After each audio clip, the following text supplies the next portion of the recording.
কলেজের বর্তমান ছাত্রী পরবর্তী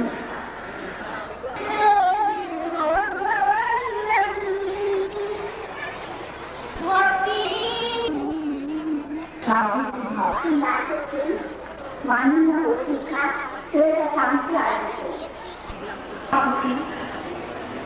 মাননীয় প্রধান অতিথি শ্রদ্ধেয় বিশেষ অতিথি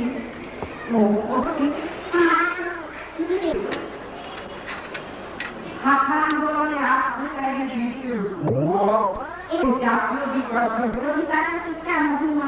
জাতীয়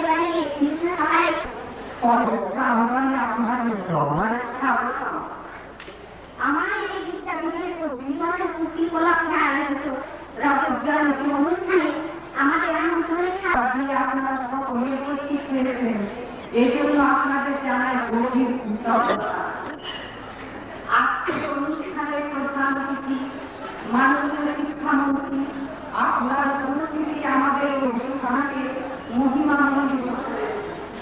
আজকের অনুষ্ঠানের বিশেষ অতিথি ঢাকা বিশ্ববিদ্যালয়ের অধ্যক্ষ, তার উপস্থিতি দিয়ে আমাদের গৌরবান্বিত করেছে।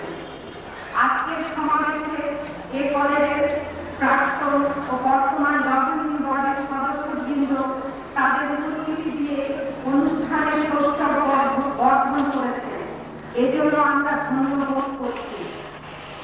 রজত জয়ন্তী অনুষ্ঠানে প্রাক্তন অনেক শিক্ষক শিক্ষিকা এবং কলেজের অনেক শুভাকাঙ্ক্ষীর উপস্থিতিতে আমরা অনুপ্রাণিত।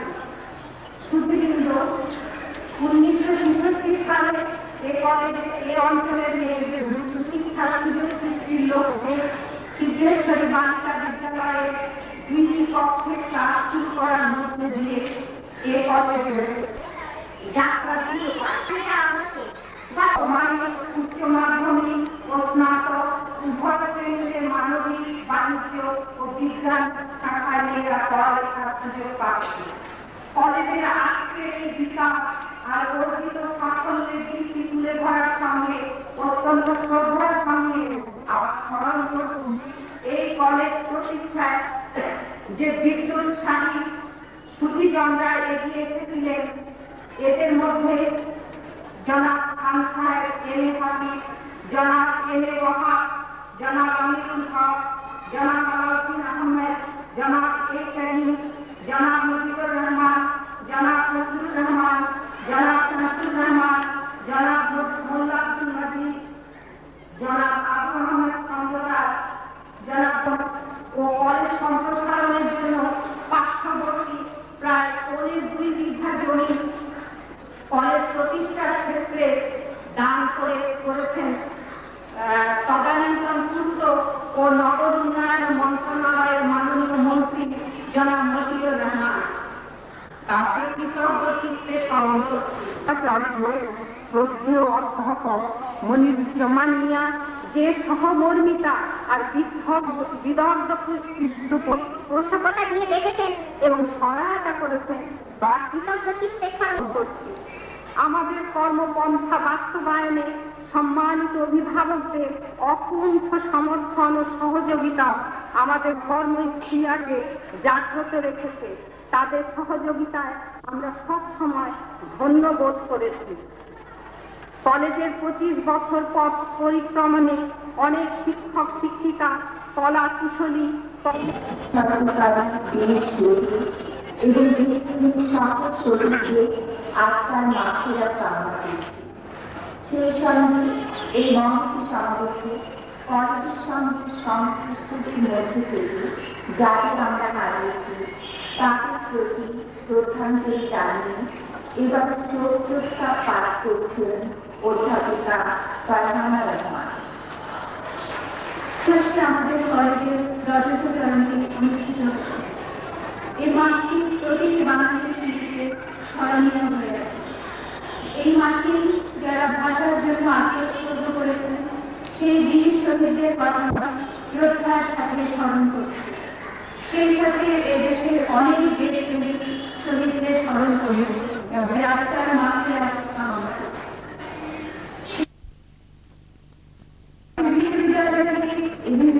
এবং শিক্ষকতা জীবনে ঢাকা বিশ্ববিদ্যালয় ছাড়াও তিনি রাজশাহী বিশ্ববিদ্যালয় এবং জগন্নাথ বিশ্ববিদ্যালয়ে অনেকগুলো কর্মরত ছিলেন। ভাষণ দান করতে বিনীত অনুরোধ জানাচ্ছি। অনুষ্ঠানের সম্মানিত সভাপতি গণপ্রজাতন্ত্রী বাংলাদেশ সরকারের মাননীয় শিক্ষামন্ত্রী, কলেজের মাননীয় অধ্যক্ষা, শিক্ষক শিক্ষিকাবৃন্দ, আমন্ত্রিত বিশিষ্ট অতিথিবৃন্দ, ছাত্রীবরেরা, উল্লেখ করা হয়েছে এবং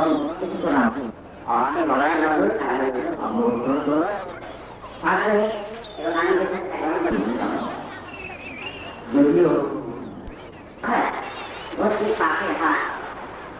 বোর্ডে এবং বিশ্ববিদ্যালয়ের পাশে হারে দ্বিগুণ, এটি কম কথা নয়।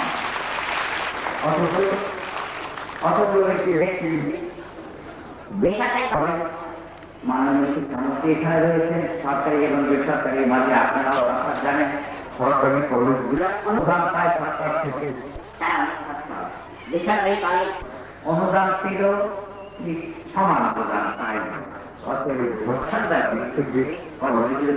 অনেক কষ্টে বিশেষ করে কলেজের পরিচালনা করতে যারা থাকেন এবং অধ্যাপক যারা থাকেন তারও পরিশ্রম করতে হয়, তারপরে যখন তখন এটা মনে করা এখানকার শিক্ষক এখানে সদস্যবৃন্দ সভাপতি সকলে মিলে সামাজিক প্রচেষ্টায় করেছেন এবং এখানে তারা আমাদের আমার নিজের মনে হয়েছে এবং পরিসংখ্যানও দরকার হয়েছে। বেশ কিছুদিন আগে এই ধরনের সাধু তাহলে একটা দেখো যে পুষ্টির পুষ্টি পাওয়ার কথা তারা অনেক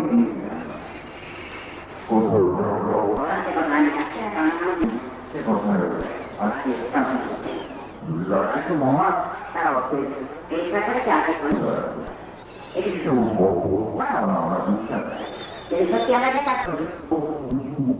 অনেক ব্যস্ত অনেক বেশি আমাদের আকর্ষণ। অর্থাৎ আমি যে কথাটা বলতে আমাদের উপন্যাসের সাহিত্যে সব ক্ষেত্রে নারীদের অবহেলা অবহেলা, কিন্তু সামাজিকভাবে কেন নারী অবহেলা করছে আমি আমার কাছে বলতে বলবো না। আমি কথাটি বললাম খুব সহজভাবে, আমি সবসময় আমার মনে যা আছে আমি সেটা বলে ফেলি এবং সহজভাবে বলার চেষ্টা করি, আমার মনে বিশ্বাস করি, আমি বলি। এই জন্যই বলি যে আমি মনে করি যে আমাদের বলা থেকে যদি কিছু কাজ হয় তাহলে তাহলে হয়তো সমাজে বিশ্বাস বিশ্ববিদ্যালয়ের বিশ্ববিদ্যালয় যেটা মন্ত্রী মহোদয় তিনি বলছিলেন, আমরা সবাই জানি বিশ্ববিদ্যালয়ের শিক্ষক এখানে আরো কয়েকজন রয়েছেন, কলেজ পরিচালনা পরিষদের সভাপতি মহোদয় এবং আরো বেতন রয়েছেন, আমরা সবাই জানি। এবং আমি আশা করব আপনারা সমাজের বিত্তবান ব্যক্তিরা এবং সমাজ সচেতন ব্যক্তিরা আপনারা এগিয়ে আসেন, বিশেষ করে বেসরকারি প্রতিষ্ঠানগুলোকে সাহায্য করার জন্য। কারণ সরকারি প্রতিষ্ঠানের দায়িত্ব সরকার মহোদয় ভাবে মাননীয় মন্ত্রী আসেন, তিনি তার যতটুকু ক্ষমতা দিয়ে তিনি পালন করবেন, কিন্তু বেসরকারিগুলো সবসময় যেহেতু আনুকূল্য হয় না সরকারের, এই জন্য আরো প্রয়োজন বেসরকারি অনুদান। আমি আবেদন রাখবো শীর্ষস্থানীয় ব্যক্তিদের প্রতি এবং বিত্তবান ব্যক্তিদের প্রতি তারা যাতে এই কলেজের উন্নয়নের জন্য তাদের প্রচেষ্টা তাদের সকলের প্রতি আমরা তাদের ধন্যবাদ জানাচ্ছি। একই সাথে আমরা আশা করবো ভবিষ্যতে এরকম গান আরো আসবে। আমি আপনারা আর একটি মূল্যবান বক্তৃতার জন্য অপেক্ষা করছি। আমি কথা বলে আজকে রাজস্ব জয়ন্তী দিবসে এই কলেজে আরো মঙ্গল কামনা করে কলেজে ভবিষ্যৎ শুভ কামনা করে আপনাদের সকলকে ধন্যবাদ জানাই।